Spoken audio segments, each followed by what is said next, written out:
Willie D Live. What's up, family? Donald Trump, your president, is shaking in his boots. Now, why would Donald Trump be shaking in his boots? Well, what had happened is he's not actually happy about election results today. Yeah, fam. It started off with a bloodbath in Virginia's gubernatorial election. Abigail Spanberger whooped up on Winsome Earl Sears, took 56% of the vote and counting. Yeah. And then came New Jersey, the gubernatorial election where Mikey Sherrill whooped up on Jack Ciattarelli. Yeah, fam, they thought they had that one, especially once Trump started begging for votes from the 32,000 plus Orthodox Jews in the Lakewood and Jackson area of New Jersey. Yeah, man, Trump is nervous, really, really nervous. So the Democrats flipped Virginia and retained their seat in New Jersey. Now we get down to the all-important mayoral race in New York, where Zohran Mamdani is facing off against former Governor Andrew Cuomo. Andrew Cuomo is getting dusted right now, and it looks like he's lost. This, family, is funny to me. Now, I think it's important for you to know that I'm an independent. I'm not Democrat, I'm not Republican, but right now, I am hoping anybody watch the Republicans because y'all had no business riding for Trump like you did. You are the reason why this country is in economic depression right now. You are the reason. Yeah, and some of y'all won't even admit it. You just keep lying to yourselves, and you know what the truth is. But it's that arrogance that makes you not admit when you're wrong. Do you know that admitting that you're wrong when you are wrong and you know you're wrong is a strength, not a weakness? Yeah.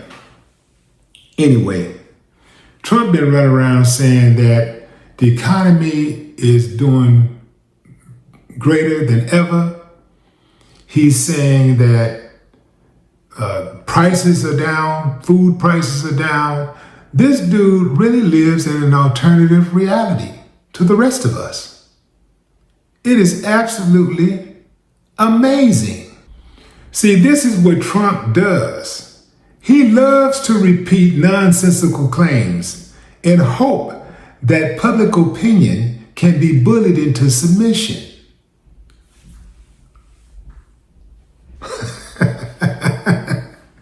I am picking up everything he's putting down. Yeah, can't fool me. It's too obvious, fam. Like, I can see if I saw some really positive things going on, but I don't see nothing but just symbolic stuff like dudes can't play girls' sports. You know, dudes can't go into the restrooms, into the girls' restrooms. We're going to clean up Chicago. We're going to occupy and wreak havoc for about 2 months. And then we're going to leave and go somewhere else and do the same thing. And we're going to keep on doing it till you understand who the boss is around here. And at the end of the day, ain't nothing going to really change because you're putting a Band-Aid on a gunshot wound. Metaphorically speaking, of course. That's what happens, fam. That's what happens in the U.S. We love putting Band-Aids on gunshot wounds. always reacting instead of being proactive. Just like when you're at that intersection where an accident happens all the time. And, it's typically a fender bender or something like that. Or sometimes it's a really horrible wreck and people get injured, but nobody gets killed. And then the day finally comes when somebody dies. And the very next morning, you wake up and they already got a signal light up there shining brand new when they could have did that before a fatality occurred. But this is a reactionary country, reacting to everything except these school shootings, these mass murders. Yeah. Why won't they do anything about the school shootings? Why are the kids having drills when they have to get on the ground? And they got to run, they got to lock doors, and you can't do that, can't do anything about that. But you're gonna run over to Nigeria and save the people of Nigeria? You can't even save the Christians right here in the United States? You're gonna go to Nigeria and save the 3,000 Christians? Well, actually 3,000 have been killed, so you're gonna save the remaining Christians from slaughter when you can't even save Christians right here in America from slaughter.